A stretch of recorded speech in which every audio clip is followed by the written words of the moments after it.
Hi, I'm John. I'm a teacher at SIS, and I would call myself a pretty normal person. I have a family, I have a job, I have a handful of friends, but recently I've been asking myself, what's it mean to be normal? And how do we treat those who fall on the outside of it? When I was growing up, I was always taught that being weird or unique was something to be proud of.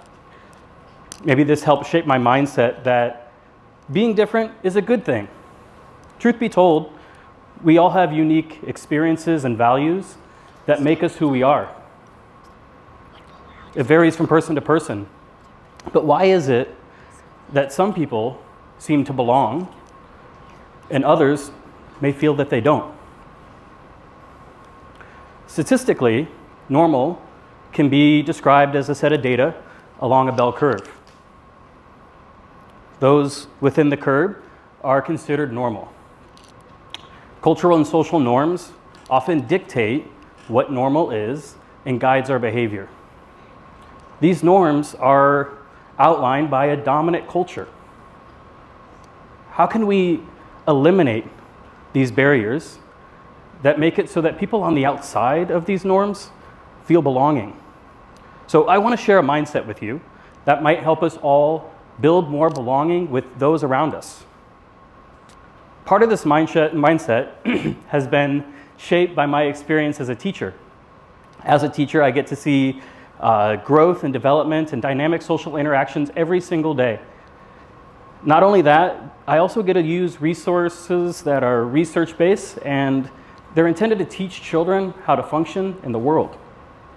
Oftentimes, I find myself learning alongside my students as I think about how to apply these skills and new understandings to my life.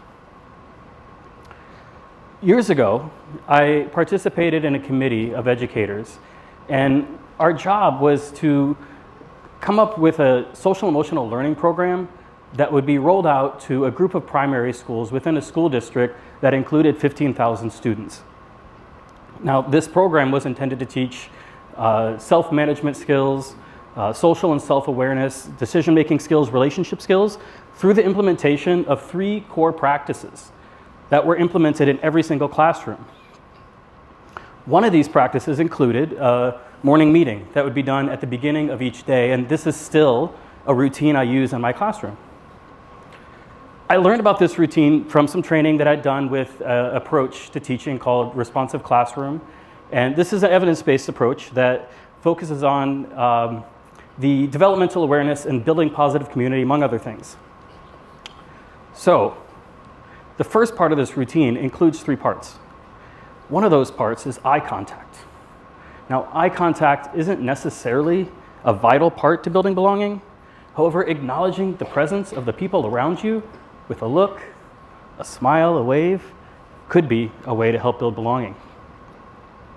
Years ago, I participated in a workshop as part of an educational conference in Zambia.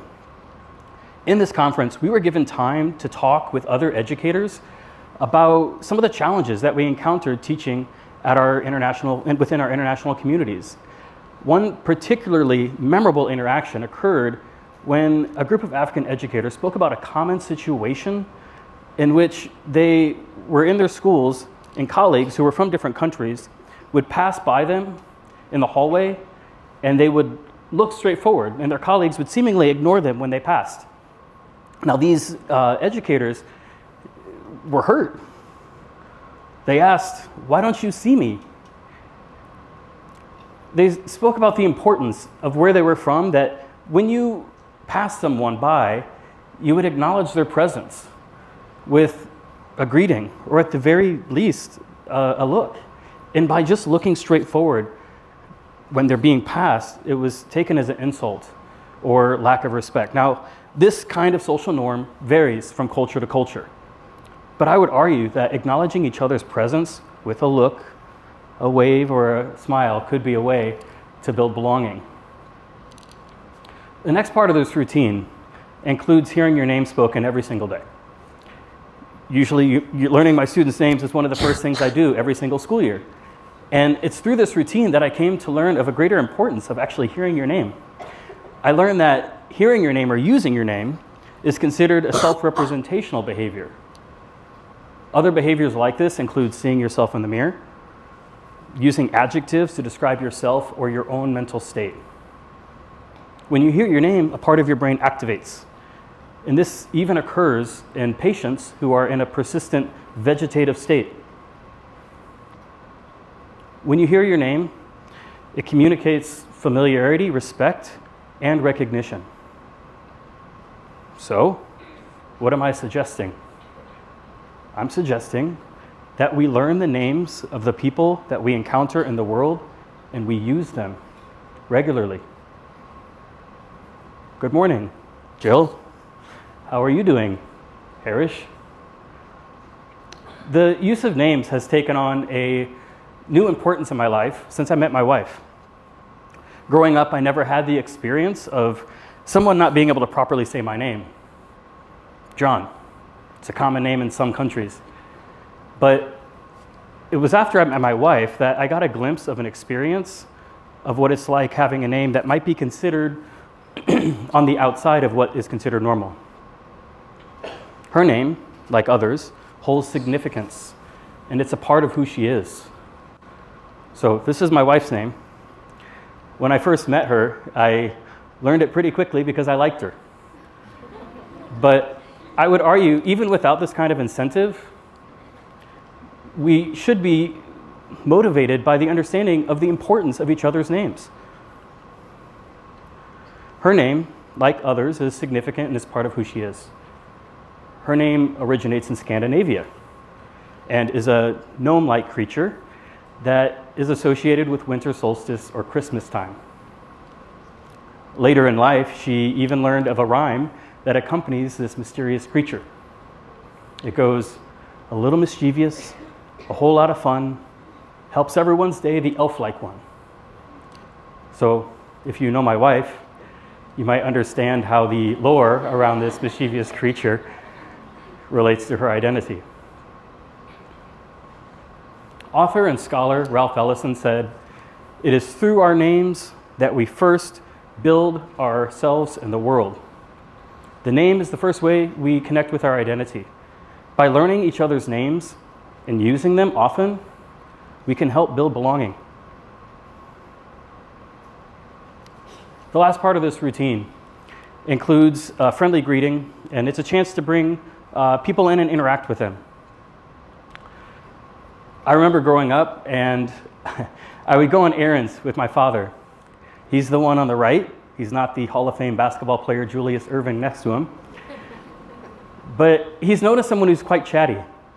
And so we would go into stores, and we might just be picking up a couple of things, but it took what seemed like hours before we came out, and it was because of all the prolonged conversations that he had with the people that we found there. This friendliness is something that I value about myself, and maybe I'll do the same thing to my daughter when we go to stores together. Maybe I do that now. Recently, there's been more and more studies done on the power of the daily interactions that we have in our lives. Whether it's just a wave and a smile, whether it's a prolonged conversation, whether it's someone we know well or someone we just met. Gillian Sandstrom is a psychologist from the University of Sussex, and she's been studying the impact of the interactions that we have in our lives. Every day, she would walk from one university building to another, and she would encounter a hot dog vendor. And although she never bought a hot dog, every single day, as she passed, the hot dog vendor would wave and smile at her. She came to look forward to these interactions, and later began to research their value. There are already plentiful studies that have been done on the closest relationships in our lives. But Gillian and others, they chose to learn about even the casual contacts that we have with acquaintances and strangers. What they found was that people who had frequent conversations with strangers were generally happier. Hannah Collins is a Harvard Business School graduate and leading author on this subject. She conducted a study that took place in 8 different countries, and What her and her colleagues found was that frequent conversations make people happier and more satisfied. She says that having a lot of conversations with many different people will help build belonging and a sense of belonging to a larger social structure. Now, another way that my view has changed in terms of what normal is through my experience being a parent. About 8 years ago, I became a parent, and I realized my wife and I had all the hopes and dreams that you would expect new parents to have. We watched our child grow up and we celebrated her milestones. We watched her roll over for the first time and began making babbling sounds that eventually would form into her first words. We even monitored her growth with a parenting child development guide, and at the beginning, she was meeting her goals as expected. However, over time, we began to notice that some of her development and behavior fell on the outside of what some would consider normal. So as she got older, we learned more about her, and at the age of 4, she was diagnosed with autism spectrum disorder. Now, this complex brain condition would mean that there would be times in her life that she would be seen as different or atypical in terms of her communication development or social skills, among other areas. One example of this is with her diet. Now, to say my child is a picky eater is an understatement. She eats plain white rice with a little bit of salt every day, most times twice a day. Children with autism spectrum disorder are frequently selective about what they eat and may be limited to eating only 5 different foods. Without a broader understanding of what normal is, it means that families like ours are having to have constant conversations with colleagues, with peers, with friends, even with strangers, to help them understand that it's okay, it's normal, don't worry, it's normal for her.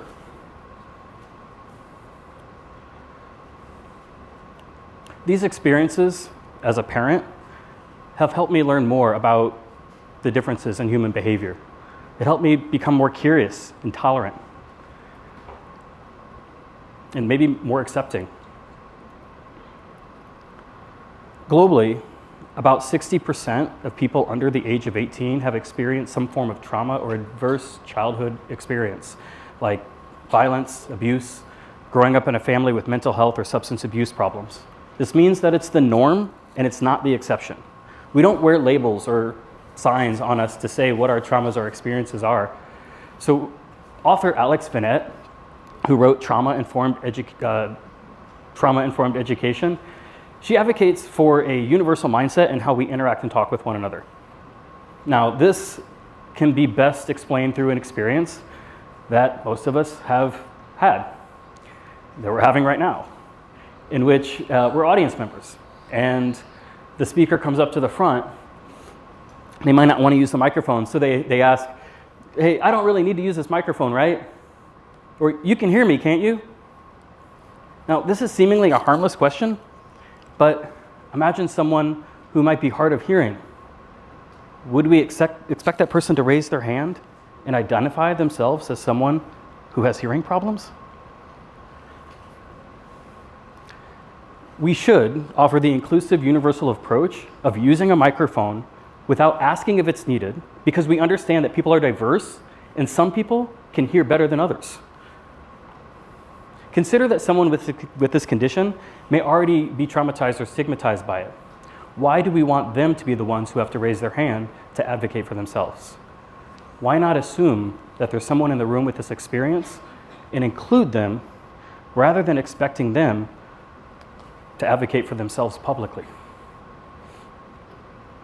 There are generally two conceptualizations of tolerance. The first type can be described as putting up with something that you disapprove of. So tolerance is acceptance. It involves with disapproval. For example, I might have a family member, my wife, who has a more loose or whimsical association with time and frequently shows up for appointments or meetings late. Now, I disapprove of this behavior, but I'm tolerant, so I accept her despite my disapproval. But a more modern understanding of tolerance, and it's commonly used in social psychology and sociology. And it involves a more openness towards cultural others. In other words, a tolerant person is open-minded to all sorts of people. My ask is this: we should be more intentional in building community. We should have a wide zone of tolerance. We should grow our tolerance. There are some simple ways we can do this, and I practice this in my classroom every day with this routine, but we can also apply it to our own lives by acknowledging the people around us, by using each other's names and learning them, and by looking for value in even the most minimal of interactions that we have. Also, we should acknowledge that we don't wear labels on the outside. We should have a more universal mindset in how we talk and interact with others. And lastly, we need to reconsider how we react to someone who we feel doesn't belong. Ways of communicating or behaviors that seem rude or abrasive or abrupt. We must consider what we don't understand or know. We must have a wide zone of tolerance in order to build belonging. That's all. Thank you.